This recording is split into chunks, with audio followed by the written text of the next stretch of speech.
When I ask a lot of my clients, what's the one thing that you really need more than anything, it's to say that I wish my dad would have told me he was proud of me. It's a very common theme, just once, that he loved me for who I am, not what I've achieved. People will say, I'm stressed, I need a beer. I counter that and say, you're stressed because of the beer. It's a very big difference. Consume too much alcohol, it is a drug, whether you like it or not, and it does alter your behaviour. I don't really like the label of toxic masculinity, because I don't think any of them have got masculine traits in that sense, but I think it's just toxic behaviour. Alcohol doesn't make you more confident, it makes you louder. There's a big difference, and I don't associate noise with confidence. Cool stuff. Well, good morning there, Adam Smith. Buddy, thank you so much for joining me today on the Ridiculously Human podcast. Yeah, thanks for having me, mate. I'm looking forward to it. It's a pleasure, bud. I've been following you for quite a long time now on LinkedIn, and man, you just come across as such a good bloke, right? Doing cool things, helping guys out and making them kind of live a better life, right? Which is, which is awesome. And I've seen the results. I just watched one of your videos today on your A-game retreat, and man, it's great to see what you're doing, right? Because I think I'm like a massive believer in like having strong men for, like just a better kind of world, I think it's not to the detriment of anybody else, but it's like an important part of society is having like, good, strong men with good values and know which direction they're going in effectively. Yeah, thank you, mate. Thank you for your kind words. And I absolutely agree with all of what you've just said in terms of it's not that we lack good men, it's that they don't always get as much attention as the hyperbolic approach of, some of the larger creators out there, the well-documented ones, the manosphere that's come out on Netflix recently. And this, I don't really like the label of toxic masculinity, because I don't think any of them have got masculine traits in that sense, but I think it's just toxic behavior. But unfortunately, there's millions of great men out there that aren't on as big a platform, so they don't get to talk about the real challenges that men face day to day. So yeah, if I can contribute to that in a small way and help one person each day, then I feel like it's a good thing done. Yeah, absolutely. But it's like, and it's got that ripple effect too, like you help, one of your guys and say he's like, he's a family man, and then that sort of goes on to his family, and like, man, the ripple effect for me is like such a great thing to kind of think about, when you're helping somebody, and you never know how far down that ripple sort of flows. So epic stuff. But one thing I thought was like a good place to start this podcast was the subject of quitting booze, right? And just becoming a better man. And you posted like a while ago your sort of hangover story, right? The movie The Hangover. You posted it on LinkedIn, and I'm just going to read it out quickly. So you wrote, 7 years ago, I came to Amsterdam with some friends.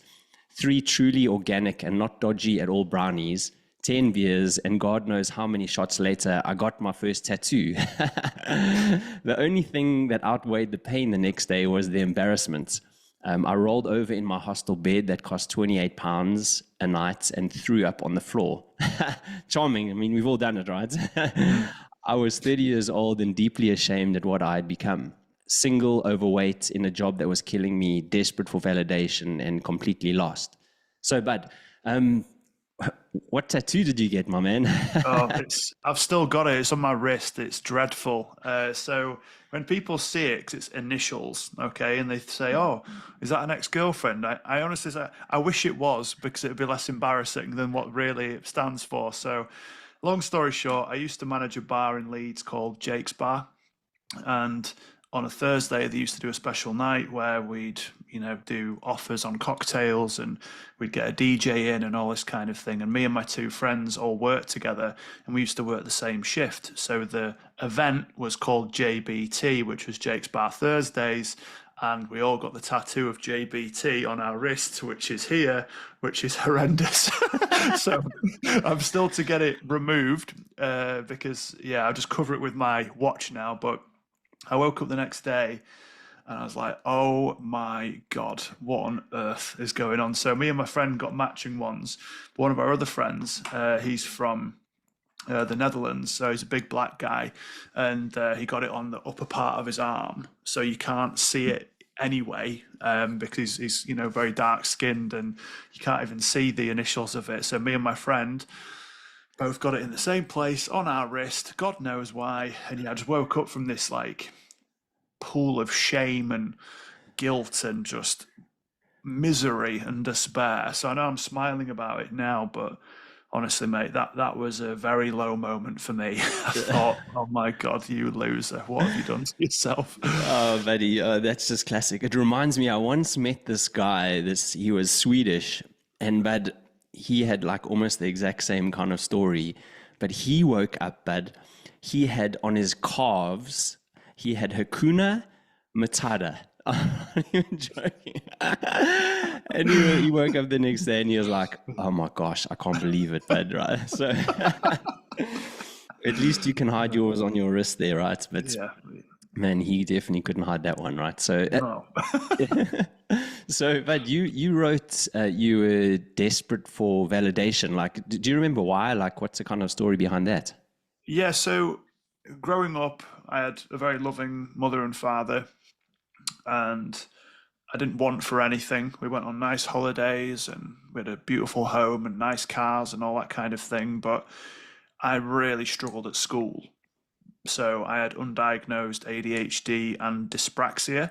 So dyspraxia is things like fine motor skills, and you'll lose your place easily on the blackboard. You can't really use a pen all that well. So my handwriting is pretty terrible.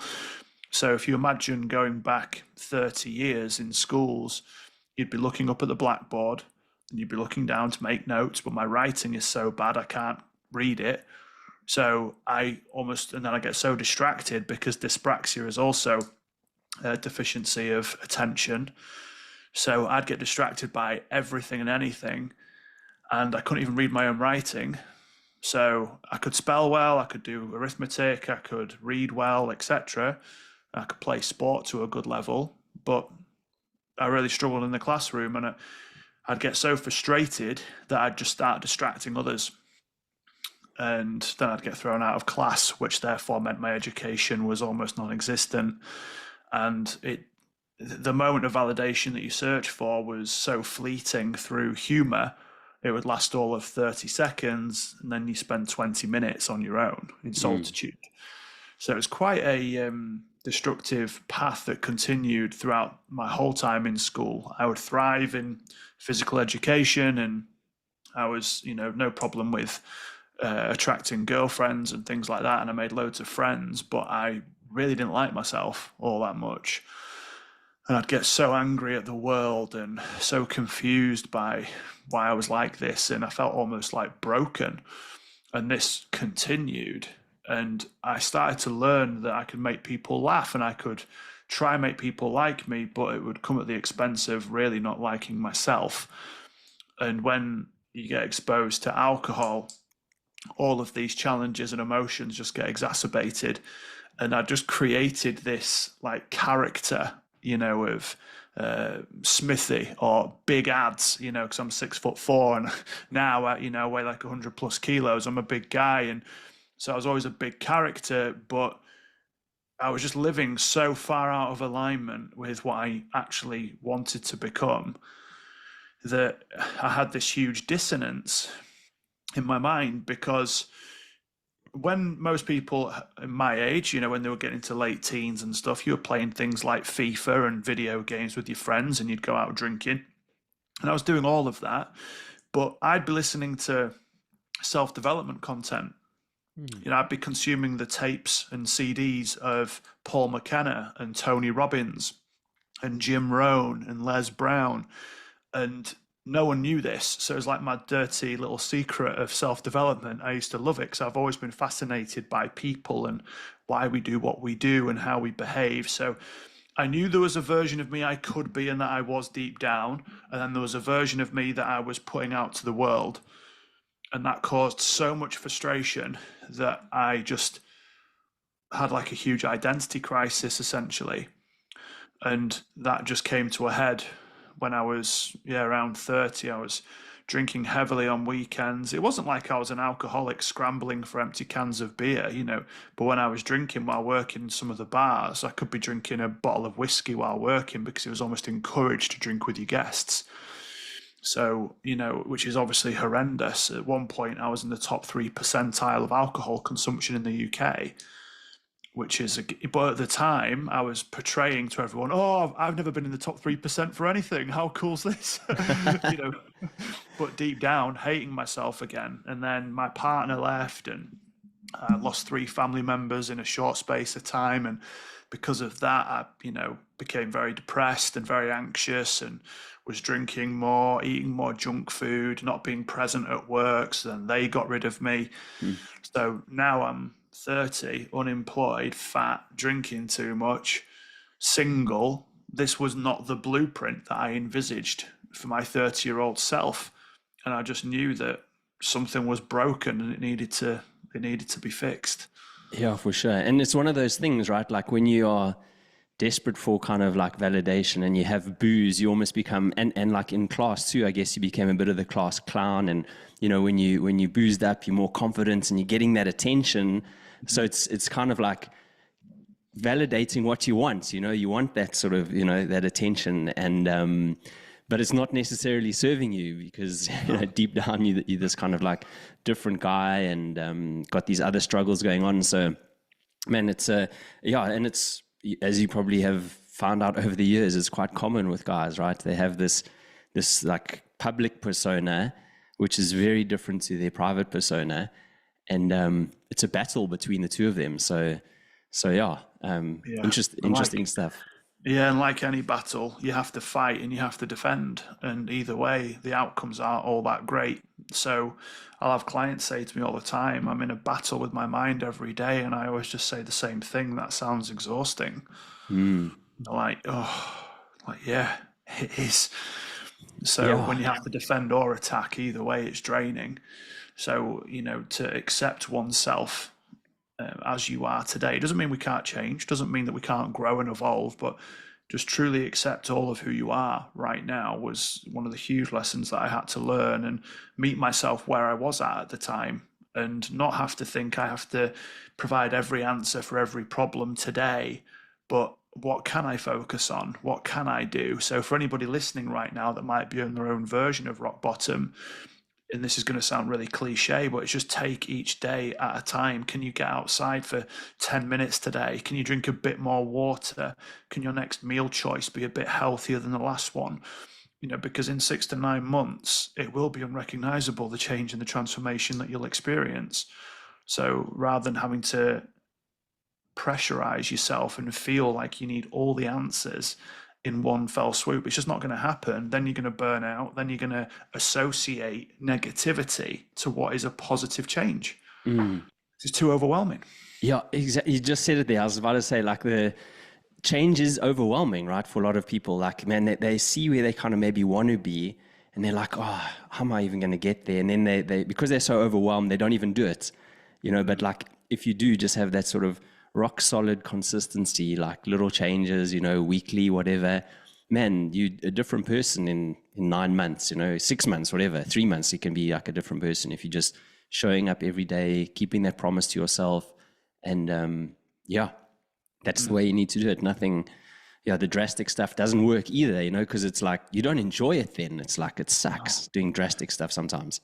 Yeah, it's not a lifestyle choice anymore. It's something that you feel you have to do. And I put up a transformation of one of my clients the other day where he'd lost maybe 50 pounds, stopped drinking alcohol, stopped vaping. He's increased revenue in his business. He's renewed vows with his partner, etc. But that was over a year of working together. If I said to him on the first day, by the way, over the course of working together, you're going to lose 50 pounds. He wouldn't have believed me, number one, and he probably wouldn't have started working with me because it would have sounded way too much.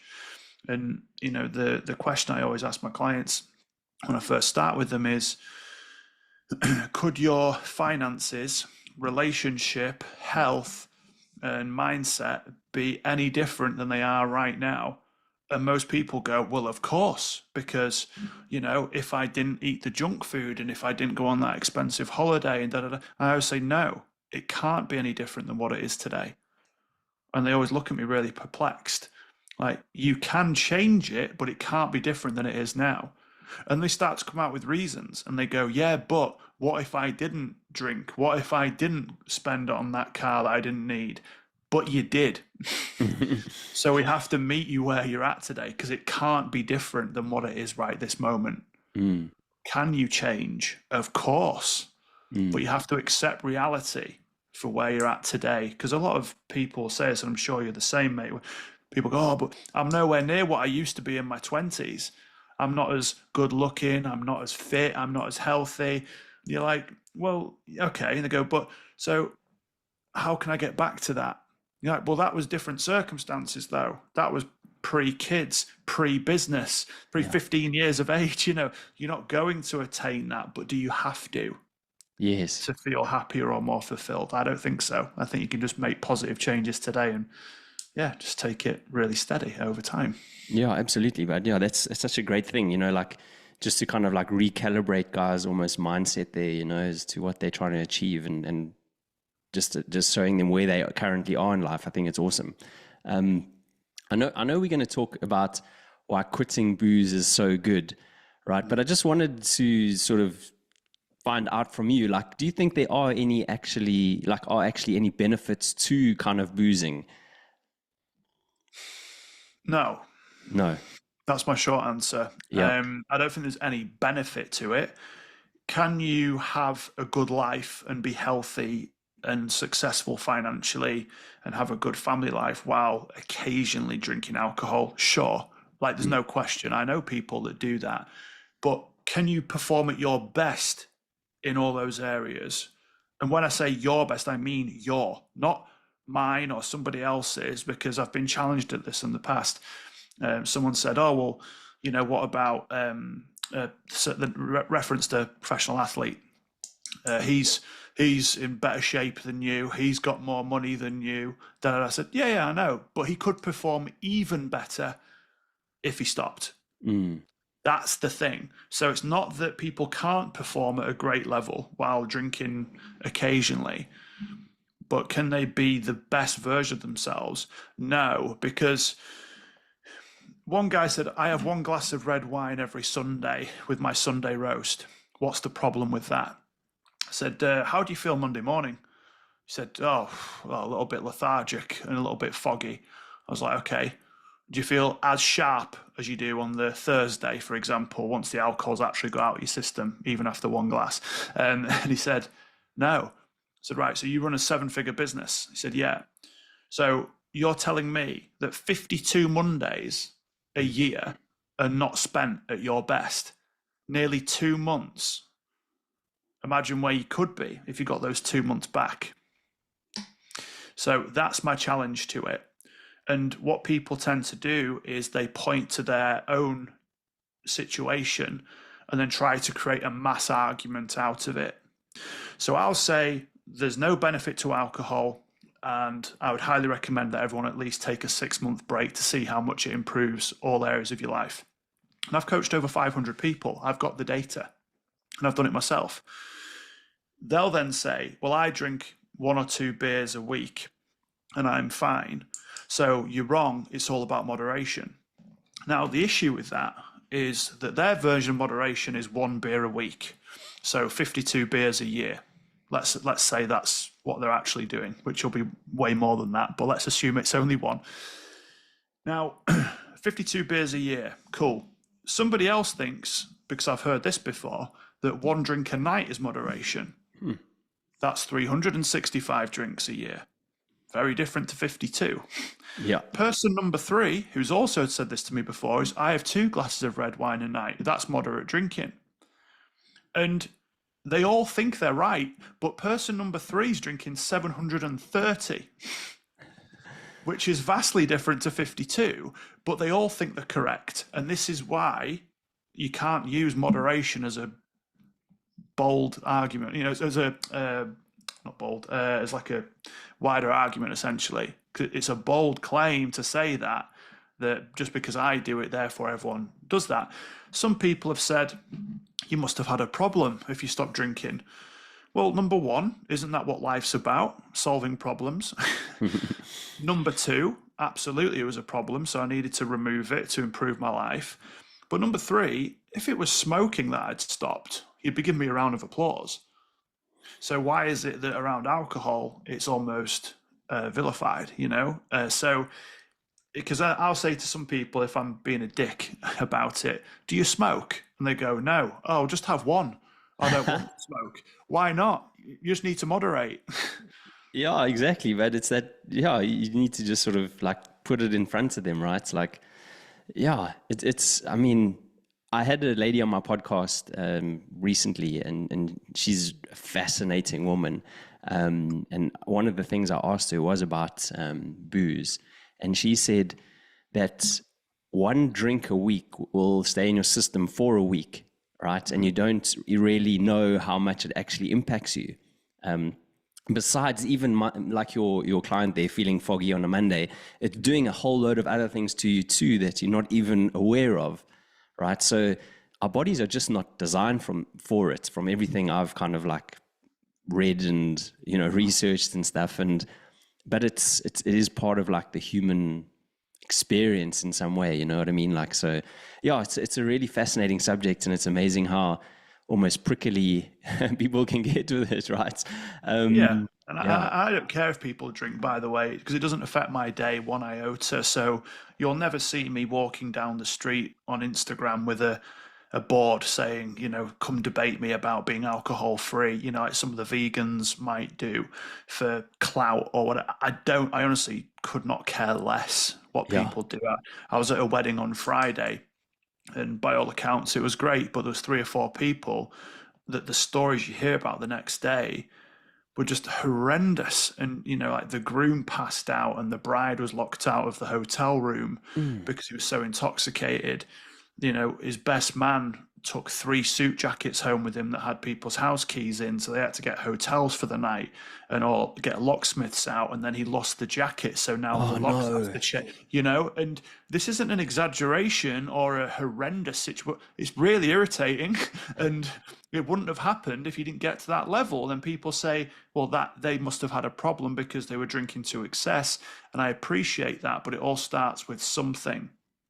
So I'm not advocating that every wedding needs to be sober or needs to, have no alcohol, but the point being that to look at your own situation and have a bias over it and confirmation bias because you don't know anybody that does that. You don't have to look far to see that they do. And these are all successful people. They've got good jobs. They're pretty, socially aware usually, Mm. and there's no huge problem. But consume too much alcohol, it is a drug, whether you like it or not, and it does alter your behavior. And the thing is as well, mate, that before coaching, I worked in hospitality in restaurants and bars for 15 years. So this isn't a case of I'm just some do-gooder that's been alcohol free for 5 years and I've got this warped sense of reality. For the last 20 years, I've seen at close quarters through hospitality and through coaching the destructive impact that alcohol can have. So I will always be an advocate for being sober and living the alcohol-free lifestyle because, as you alluded to at the start of the podcast, it's the knock-on effect of that is that they become a better husband. So therefore their marriage improves. They become a better father. Their children won't see their father drunk anymore the same way that he may have seen his father drunk and abusive or not present or what have you. And then his business starts to improve. So then his employees' lives start to improve. And you could just keep going. And this is one person. Yeah. So yeah, the compound effect of it is enormous because then his friend might see it, then he might start doing it too, and then that benefits his family again. So it's like reach one, teach one, is the method that I go to. Reach one person, they'll teach someone else for you. I like that a lot. That's a cool one, bud. So what I also really dig is like you walk the talk, right? You've had your own sort of transformation. So you're talking about this from experience, and you actually wrote how it happened for you. You said lockdown changed my life, right? Obviously when COVID was happening. In 2020, I was 130 kgs, definitely a big boy, bud, drinking too much, unfulfilled in a job I hated and felt completely stuck. I was getting home at 6 a.m. from working in the bar I was running, eating at 10 p.m. on my break, waking up at 2 p.m. and then going back to work at 4 p.m. It then carries on, but you said in 5 months I lost 25 kgs to look and feel like a different human, right? And I mean, man, it's incredible. Like, but do you, it's incredible like how you feel when you lose so much weight. But before we just talk about like how you felt, like, you know, how did you get to 130? I know you're a tall guy. You know, were you as a youngster in high school, were you getting sort of like sort of heavier then, or was it just sort of once you left and you just started getting into the hospitality industry? Yeah, it was mainly like my mid 20s. I would say I tended to fluctuate a little bit. I remember my brother's wife went to go buy me a jumper for Christmas once, and her brother-in-law runs the shop. And he said, "Oh, I'm buying something for Adam." And he said, "Oh, is it Big Adam or Slim Adam?" Because that's how much I used to yo-yo through my Wow. 20s. Yeah, so as a kid, when I was up to the age of about 18, you know, I could run 100 meters in 11 seconds. You know, I played football and tennis to a good standard. I was very, very athletic. And then, and I loved the gym and things like that. So I'd train really hard, but then I'd eat so much and then I'd drink so much to then train hard. And essentially, it was this continuation of punishment on my body because, again, I've done a lot of work on myself, not only physically, but mentally. And I identified that I was just never comfortable being happy. I didn't know how to be happy. I didn't know how to be at peace with myself. So, therefore, I would overeat to hate myself. Then I'd overtrain to punish my body further. And it was just this really destructive cycle of misery and despair, and again chasing the validation, trying to get one night stands to sleep with people to hopefully fill this void, and what have you. So yeah, I'm about 105 kilos now, so I've maintained that weight for the last few years now, and that's a good walking around weight for me, you know. But at the time, mate, yeah, 130 kgs was drinking to excess, and then eating to sober up because I hated being drunk. I Hmm. hated that feeling of being even the slightest little bit of being out of control. So I'd eat an enormous amount of food to try sober up. Then the next day I'd eat even more junk food. And it just got to a point where I remember it was maybe, I only remember because of when COVID started. It wasn't like I highlighted it in my calendar as the rock bottom day, of which I've had quite a few, but this was really bad. I'd had the shift from hell the week before lockdown and the bars got closed in the UK. I won't go into the boring elements of it, but it was just awful. Everything that could have gone wrong did go wrong.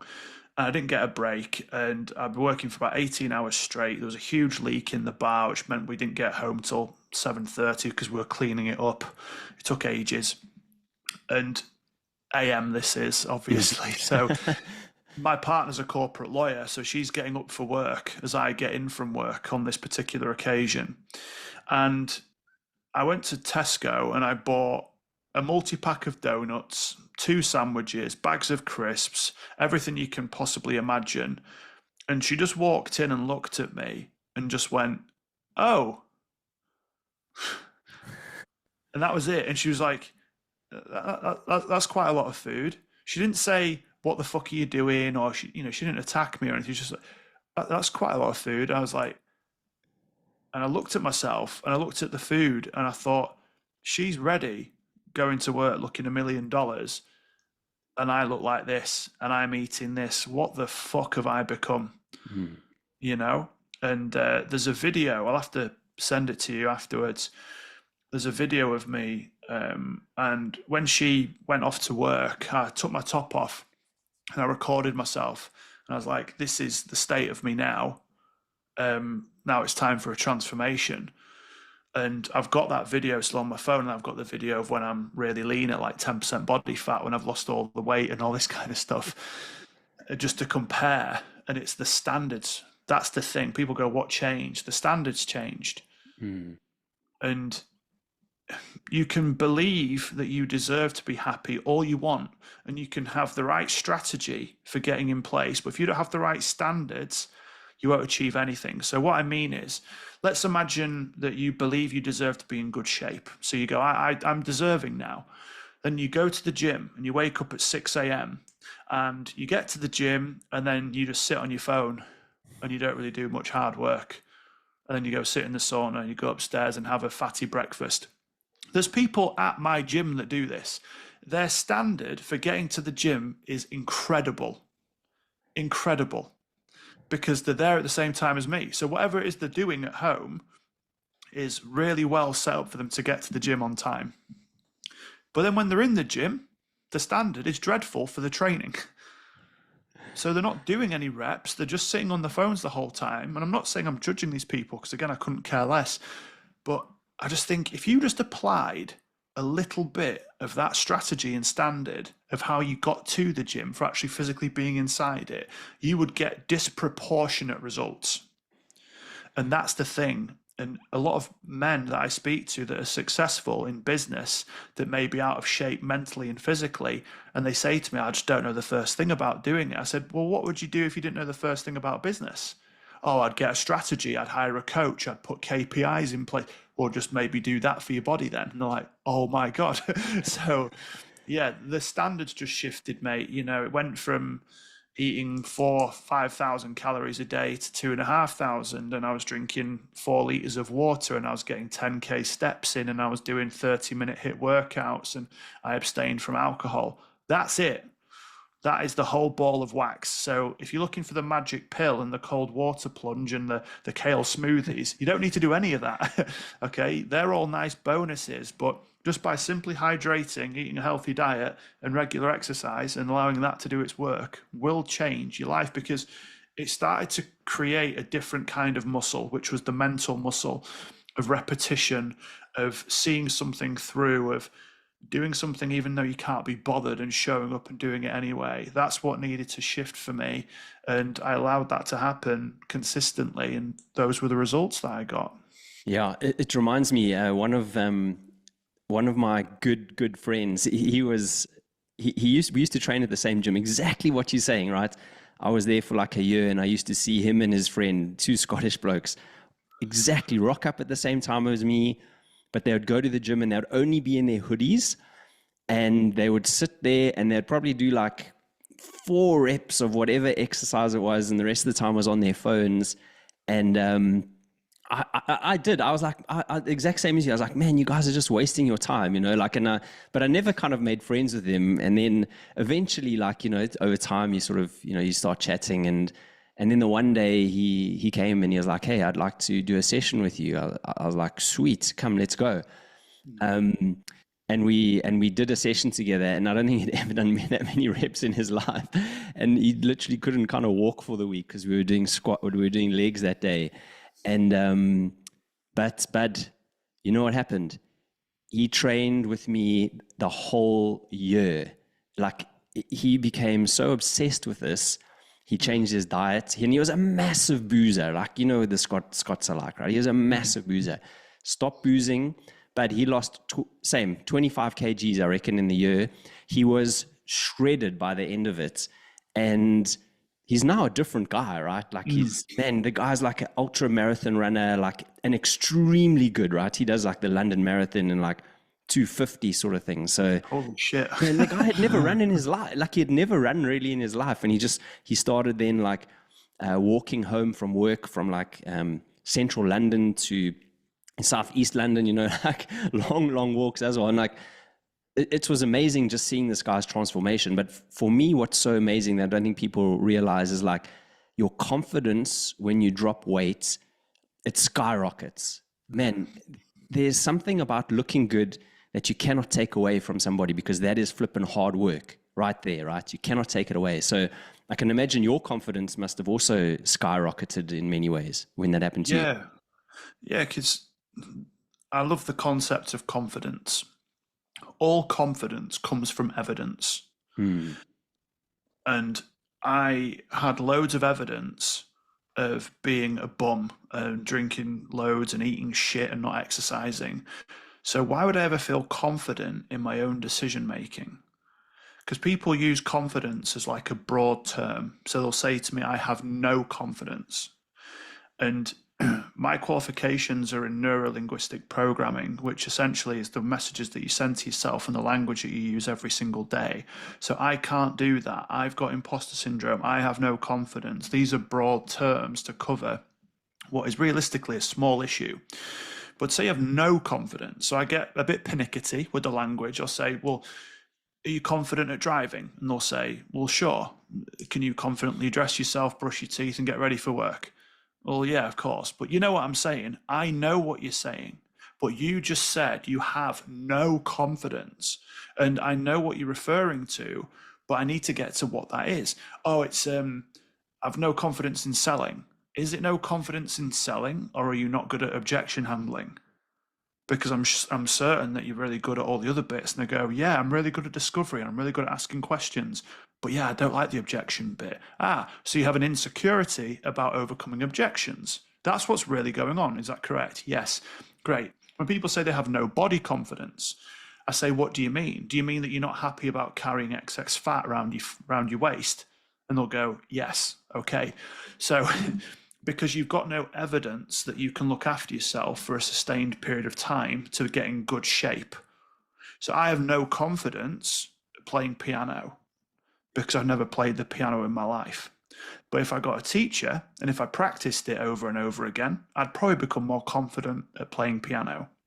So I needed to gather evidence to back up who I thought I was, which was the guy who used to be fit and healthy, who would be able to run 100 meters quickly, who could play football and tennis to a good standard.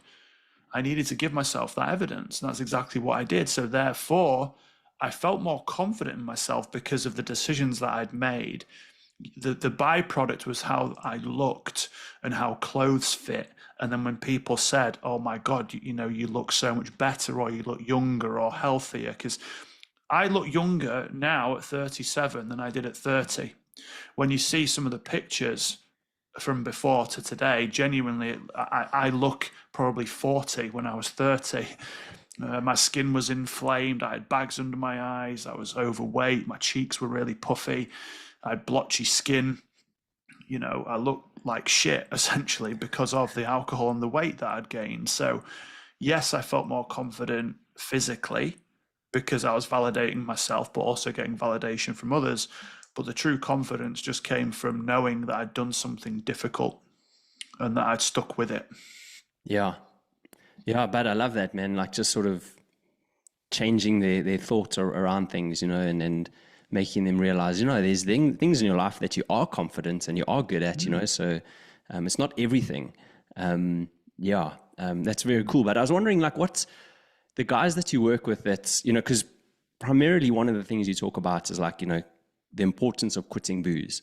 So how do you, like, what is your sort of steps involved in that? Because a lot of, and this could be a different question maybe, but like a lot of guys are worried about like how it's perceived by their friends and their social group and all these sort of things. So, and that's a hard thing to overcome, especially say like in the UK, you know. So how do you advise guys like, cool, this is how we're going to do it, and these are the hurdles you're going to sort of come up against? It's exactly what you just touched on there, mate. It's very rarely to do with the actual alcohol. You know, the fact that we talk about in our content a lot because it resonates and it attracts the right people because they see a lot of our former selves in their existing reality. But I'd say, yeah, it's probably 5 to 10% of what we actually help people with in removing alcohol, because usually it just takes one session. Yeah. And from there, it all comes down to thought management. It comes to belief systems of how you view yourself and, you know, what you think of you and how you can make the change.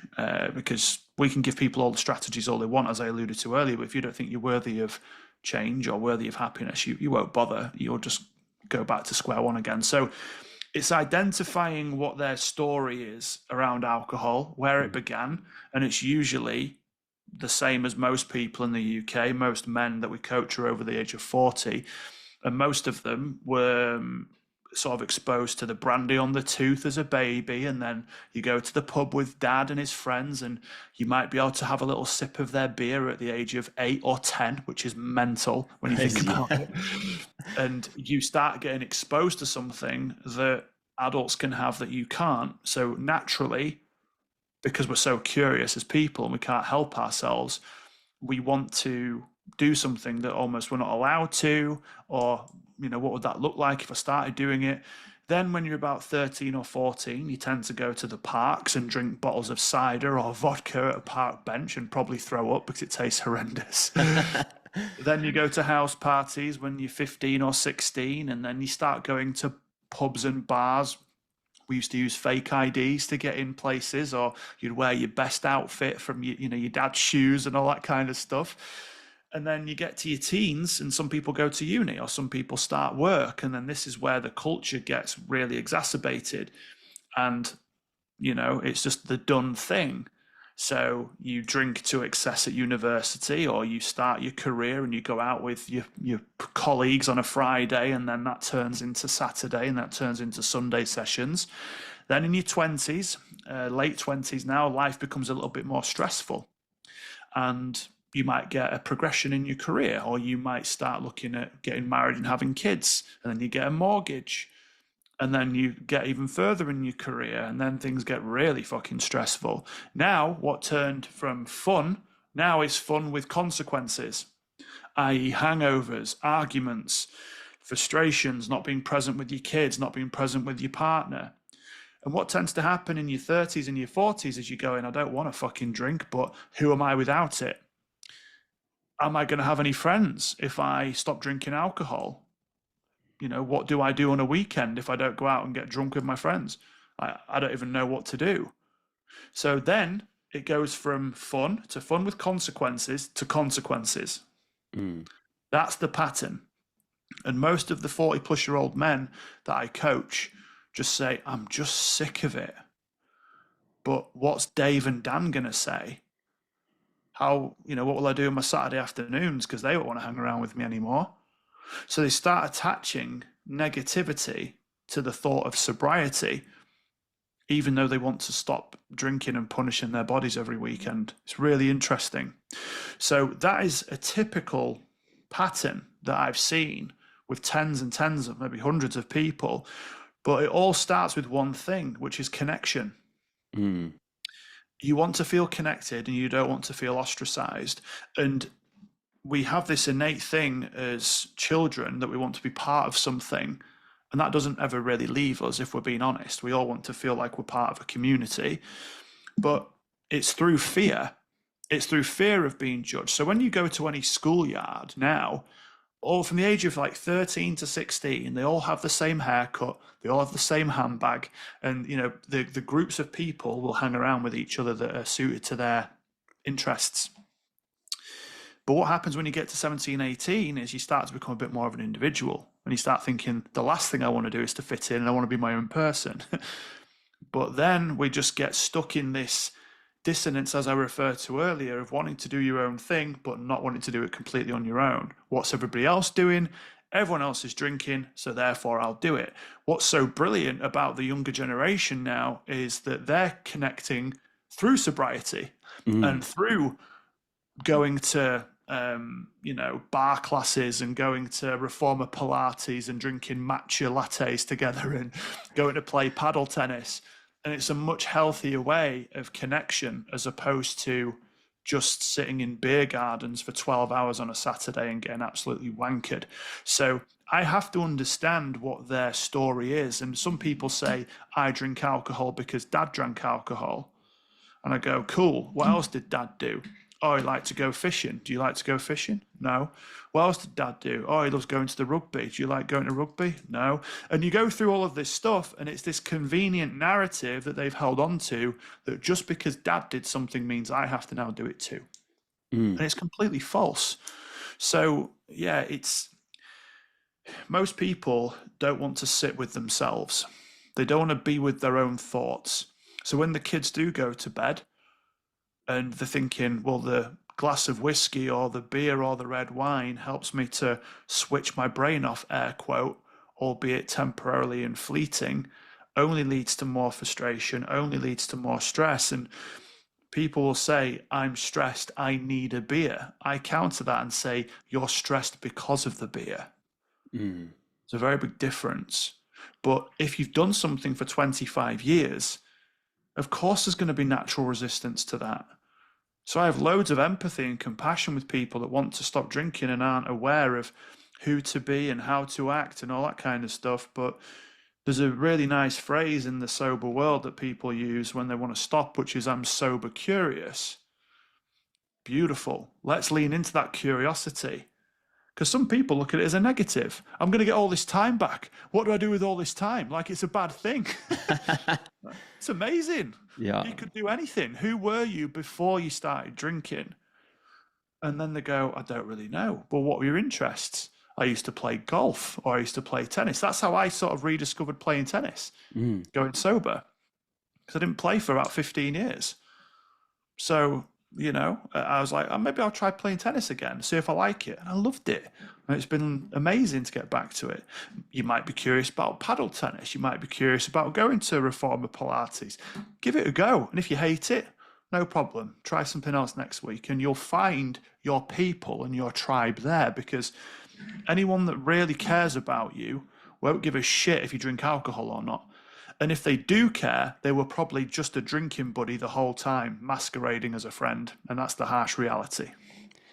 One of the things I also find, I stopped boozing about 10 years ago, and it was hard, right? This was in London. I used to play Aussie rules with Aussie guys, and you know what the Aussies are like, right? They love booze as much as you boys. And it was really interesting because there was that kind of like resistance and like, what are you doing? Like, but there was always a few people who would sort of come up to you on the side and go, hey, tell me a little bit more. I've been wanting to do this myself as well, you know. And I guess it's what did you say? Sober curious. Yeah. And so people are, right. They're just fearful of like what other people think. And it's fascinating to me, like, man, how you kind of let the thoughts of somebody else dictate how you live your life. It's just, it is just it's a human condition, I guess. But just really interesting. The beautiful question that people now ask me at weddings, and as you alluded to there, mate, it's always quietly. It's always away from the group. Yeah. And before it was, why are you doing that? Now it's, how do you do that? Yeah. That's the shift. How do you do it? How do you live life sober? How do you dance at weddings sober? And every skill that you've ever learned was done when you were sober. And socializing is a skill. There's books on it. There's TED Talks on it. There's podcasts on it. If you want to learn how to become more social and, to our point earlier, more confident, then abstaining from alcohol is the number one thing you can do. Because, again, if you've got no evidence that you can socialize without alcohol in a bar or a hotel or a restaurant or whatever, then you're not going to feel confident. But alcohol doesn't make you more confident. It makes you louder. There's a big difference. And I don't associate noise with confidence. When I think of anybody that's truly confident, I think that they're okay just sitting with themselves. They don't need to be shouting from the rooftops and making a dick of themselves. So that's not what I associate confidence to be. Yeah, I totally agree. But it's normally like, you know, they like you were, you know, seeking that validation, or there's some sort of insecurity that they feel they have to be loud and notice, sort of thing. And it's definitely not a confident trait to kind of be like that. One thing I want to just comment on, which I just literally popped into my head now, which throws a spanner into the works, I guess, with like what you just said, and also my kind of like thoughts as well. I remember Jordan Peterson, you know, when he was still feeling well, he said something around, he actually said that drinking alcohol is a good thing for youngsters. And his reasoning was like, if you're looking, you know, at a lot of the sort of youngsters now, there's a lot of young boys who sort of they're like 26 and they've never had a relationship. They all sort of like communicating on their phones. You know, like they're not engaging in any sort of sexual activity and understanding themselves and the dynamics of socializing and stuff. And he says it's got something to do with, you know, the digital world that we all live in, but also because kids are not socializing, I guess, how we used to, you know, and that for that reason, he encourages it, not like excessively, of course, but I thought it was an interesting thing that I maybe hadn't even considered, you know, why people are feeling lonely as youngsters and only having relationships like first ones when they're 26 and these sort of things. I don't know what your thoughts on that might be. I think that it's the same with the adults now. When people say, well, I don't want to become boring. I said, but what do you mean by boring? Well, I don't want to become lonely. Well, what do you mean by lonely? So I always just ask another question because I have to understand what they mean by it. Because if I said dog to you, you might think German Shepherd. Somebody else might think Labrador. So, everyone's got a different view of the world. So I need to understand what they mean. And what I know they mean deep down, essentially, is that I don't want to become insular and I don't want to be ostracized. And I get that completely. But if you start out small, you can build up that confidence over time with the socializing. So maybe it's not let's go clubbing till 3 o'clock in the morning sober. Maybe it's can we meet for an alcohol free beer at 5 p.m. on a Tuesday and just go sit in a beer garden and shoot the shit with each other. Then the next time you go, it might be 8 p.m. and you might go somewhere a bit more lively. And you can do it that way. So I don't think that it's the main problem around lack of connection. I think it's the digital world that we're referring to, yes, but you can absolutely go to a pub or a bar and socialize and just have an alcohol-free beer. I would say 95% of people at the wedding I was at the other day didn't have a clue that I was alcohol-free because I was just drinking pints, but it's just 0% pints. You don't get the Spanish Inquisitions from some people, but the people that were sat at my table were then going, "Oh, do you want a shot?" And I said, "Oh, no, thanks, I don't drink." And they said, "Oh, but..." So, "Oh, no, it's an alcohol-free beer." And they're like, "Oh, shit." So straight away, it's like they just assumed that I was part of it too, because that's the fear as well. You could be surrounded by thousands of people and still feel lonely. You could still feel like you're the only one while they're all drinking and you're not. I'm just weird. There's something wrong with me. So I think that for someone as educated and intelligent as Jordan Peterson to suggest that alcohol would need to be present just to have basic connection, I think is very misguided. And I don't like using the word dangerous, but I just think it's a very interesting approach because I think you can absolutely socialize without it. Yeah. But if you've never done it before, then yeah, it's gonna feel a bit different and what have you. But everything is better sober. Dancing is better sober. Having sex is better when you're sober. Being with your friends is better. Everything is way better when you do it alcohol free. And you remember it, Yeah, right? Yeah. that's the main thing. Yeah. Like speaking to the groom the next day at this wedding we're at the other day, he didn't remember the last 2 hours of his own wedding day. And I'm like, okay, he didn't do anything horrendous. But I said to my partner, because we're not married, but I said, the greatest gift I'll give you on our wedding day is sobriety. Because I'm going to be fully present and I'm going to remember every single thing about that day. Yeah, yeah. I mean, but it's such a horrible feeling, right? Like I remember, back in the day when I used to booze and party a lot, like you'd walk down the sort of high streets, the next day and like almost be a little bit self-conscious because you're like, man, what did I, why are people looking at me? Like, did I do something funny last night? Because you totally lost your memory from all the vodka you'd been drinking and all these sort of things. And it just sucks, like not remembering your life, right? It's like, what did we actually do last night? Like, it's, it's definitely not a cool thing. Yeah, Adam, I was wondering, like you work obviously with a lot of men now, right? And when you work with men, you pick up patterns.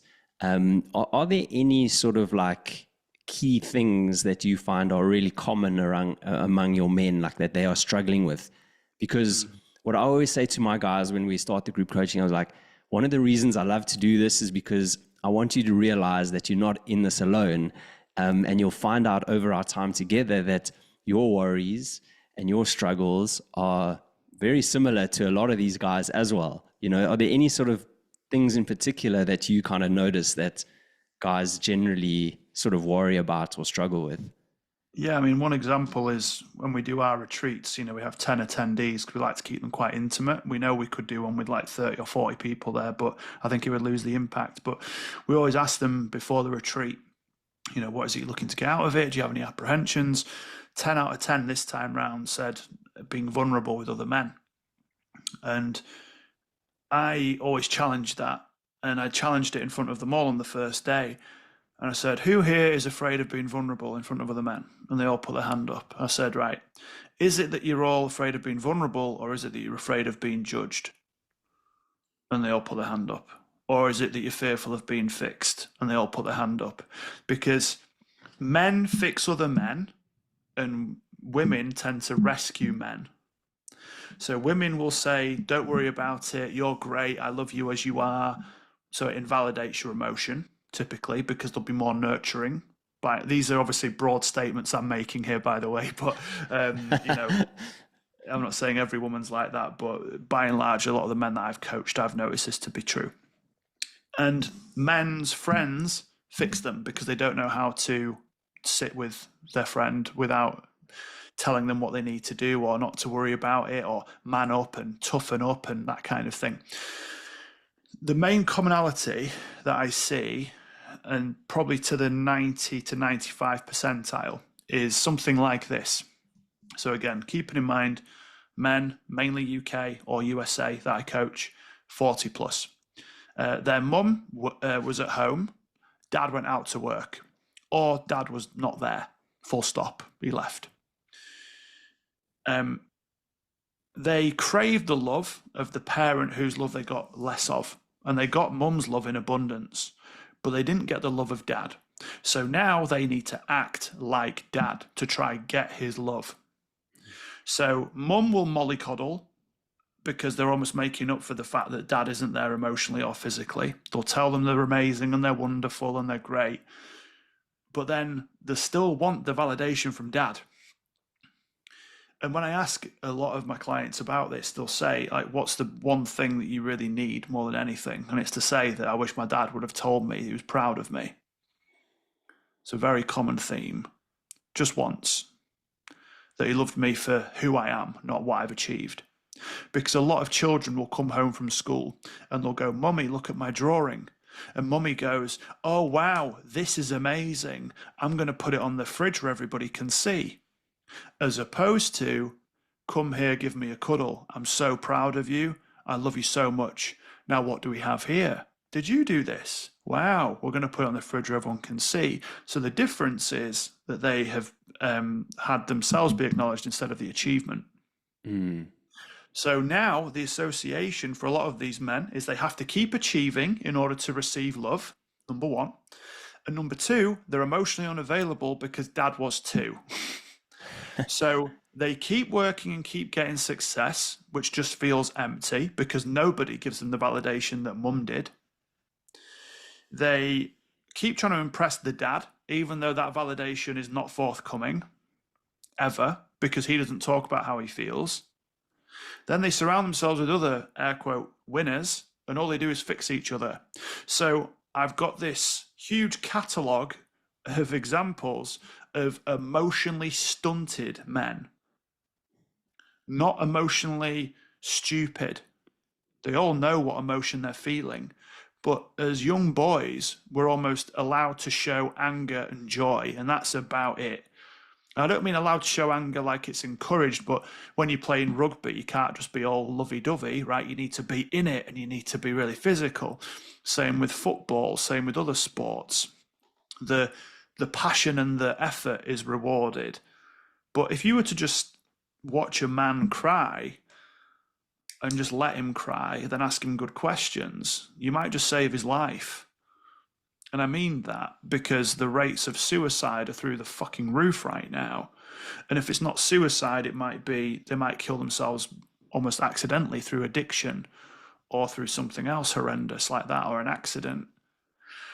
So the main commonality I see is that, yeah, you've got this huge group of men whose fathers came from the generation of when men were men. But I have empathy for those men because their fathers were probably at the war. Mm. They had no option but to be stoic You didn't have the luxury of being emotionally available. You weren't allowed to do that.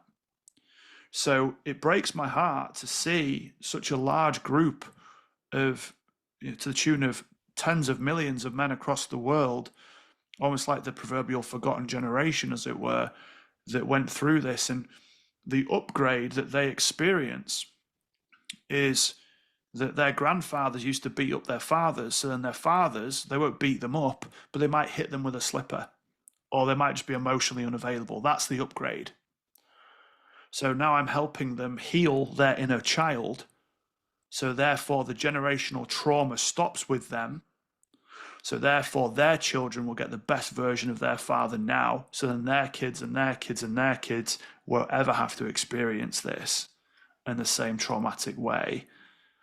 So, yeah, it's a long answer, but I would say that is to the tune of 90 plus percentile of people that I coach.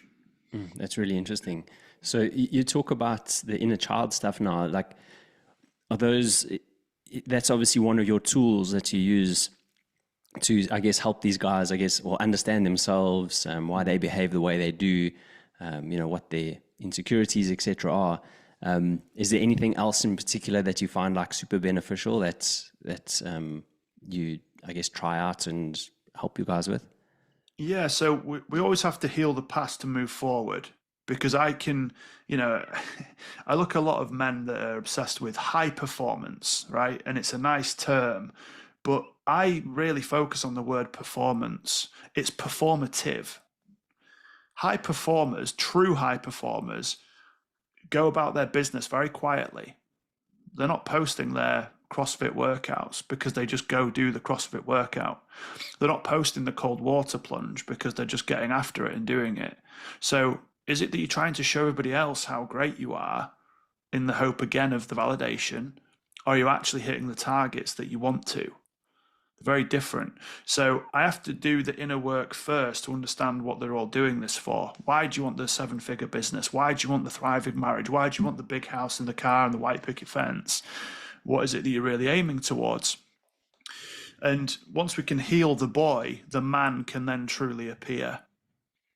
The man won't just present himself. He will achieve, no question. He will get the house and he will get the car and the business. But there'll be something missing in here, in the depths of their soul. So I need to understand what that is and help them unpack that and overcome it. Then we look at their language. And again, typical phrases that people will say to me. I've always struggled with anxiety. Now I deconstruct the sentence. So their view of themselves, have always, implying it's never been different, struggled with, and when you look at the word struggle, it's a great fight from a restraint with anxiety, like it's an object. And I find that so interesting, that sentence. Now, what is really going on is you have developed an unhelpful strategy for when you feel anxious. That's what's really going on. And they're like, yeah, that makes way more sense. But for 35 years, they've said, I've always struggled with anxiety. So the next time they feel even slightly anxious, now they've attached the word struggle to it, as opposed to just identifying that being anxious is part of the human experience. It just means you're alive. It just means that you're aware of something. I don't want people to panic or be in pain unnecessarily. Of course not, but it is part of the human existence. Or I can't go for that job interview. I have imposter syndrome. How do you know? Was it diagnosed by a doctor? I'll jokingly say this to them, in a healthy way. So I'm not, again, invalidating their feelings, but I'll just say imposter syndrome. I'll always be curious. And they'll go, yeah, how do you know? And they're like, what do you mean? Well, when did you learn this? When did you learn that you're an imposter and that it's a syndrome? It's like, what's really going on here? Well, I feel apprehensive about the interview. Understandably so. What part of the interview are you apprehensive about? I guess I panic a little bit when people ask me tough questions. Right, so we need to develop a strategy for when you feel overwhelmed during an interview of how you can put in a small bit of breath work perhaps, maybe have a drink of water, maybe write your answers down, maybe make sure you're prepared accordingly for the said interview, have your own questions ready for the interview, right? And they're like, oh yeah. So there's hardware problems and there's software problems. I help people fix the software problems because the hardware is the hardware, right? If you've inherited anxiety disorder from a parent, okay, I'll concede, very different, and you probably need medication for that. But they're very rare and very few and far between. So we need to look at the software, which is often a developed belief pattern by a parent or by a teacher or a coach or a sibling or a schoolyard bully. Someone once told you that you are this thing and you've carried it around for so long and it stopped you from living life to the fullest. And that, again, breaks my heart because of how many years have been spent not fulfilling their potential, not being as happy as they can be. So, yeah, I dive into all of that stuff. And once we have the past healed and the beliefs and the limitations and what have you understood, then we can focus on the habits. Then we can focus on the air quote high performance stuff to move the needle and get momentum built. But it's all a process, mate. You know, I don't work with anybody for less than 6 months because that's how long change takes. I can get you results in 60 minutes without question, but it's a process that needs to compound over time. So yeah, we look at all sorts of things, mate. We test people's bloods. We do DNA tests for people. We do nutritional therapy. We do personal training programs. We have weekly group coachings. We have all sorts of stuff that we do with people. But yeah, it all starts with healing that in a child. Yeah, it's very insightful, bud. And you know, like most guys, like they would kind of balk at that as well. Like what do you mean in a child, like sort of stuff. So I guess even making them aware of that is powerful for them. And So, bud, I wanted to just as we kind of like finish off here, like what exciting stuff do you have sort of coming up? I know you've got a cool retreat you got a great video on LinkedIn that I watched, but is there anything other great or like exciting that you have coming up? Oh, loads of stuff, man. Yeah, you know, we've got we're looking at expanding our podcast out. We've got a retreat coming up in October, as you alluded to, in Marbella. We have a new project that we're working on with a bunch of founders right now. It's like a 6-month transformation program of your life and your business. What else have we got going on? We're looking at starting our book soon as well in the next sort of 6 to 12 months, which is really exciting. Yeah, tons of stuff, mate. Tons of stuff, but it's all really cool. So I'm looking forward to it. Yeah, that's awesome, man. And then if people wanted to get a hold of you, what's the best way for them to get in touch? Typing in Adam Smith is somewhat pointless because I was going to say it's the most common name in the world. No, LinkedIn, if you type in A Game or Adam Smith A Game, that should come up. If you type in Adam Smith A Game on Google, that again should come up. I'm on Instagram as Adam Smith _A Game. We've got our own podcast, which is called A Game Unfiltered on Spotify, Apple, and all that good stuff. Yeah, and our website's agameconsultancy.com. So yeah, probably one of those channels, I would say, mate. Yeah, that's awesome, man. I'll link all of that stuff, obviously, like in the show notes and everything. And just my last question for you: what does being ridiculously human mean to you? Oh, ridiculously human. That's a great question. I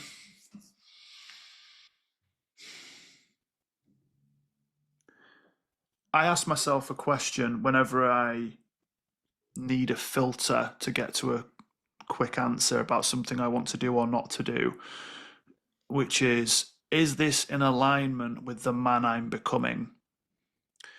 And if it's to go to a, party in London, 200 miles away, and I'm not really interested, I don't want to be around drunk people, etc., I'll go, is this in alignment with the man I'm becoming? No. When I think about gossiping about somebody, I ask the same question. So I guess when it comes to this question, to be ridiculously human is me knowing that I'm living in alignment with my own values and the man that I want to become. That's what being ridiculously human is, because for so long it was a character and an avatar that I'd played, I wasn't allowing myself to be human or be the true, authentic version of myself through fear. So, yeah, I think it's to be living in alignment, it's to be free from fear and to do the things that you want to do every single day. Very cool, buddy. Thanks, man. Yeah, just I just wanted to say like a massive thanks for coming on the show because it's nice like speaking to somebody after you've kind of read a lot of their stuff. But I can also just like you pick stuff up about people, right? And you can see why guys will gravitate towards you to helping them, right? Because you're flipping genuine, you're honest, you walk the talk. You're a smart flipping bloke, right? As well, like the stuff you talk about is very sort of insightful and not necessarily mainstream for normal people sometimes, a lot of this stuff. So I can imagine like you have amazing breakthroughs with the guys, and just changing the world, right? And this is what we need. We need guys that are wanting to change the world and leave it in a better place. So thanks so much, buddy. Is like you had good energy about you, flipping, great northern genuineness, which is always cool. I always love that about the guys up north in the UK. So thanks, my man. Just been a delight chatting to you, buddy. So kind, mate. Thank you very much. That's made my day. So yeah, thank you very much for having me. No worries, bud.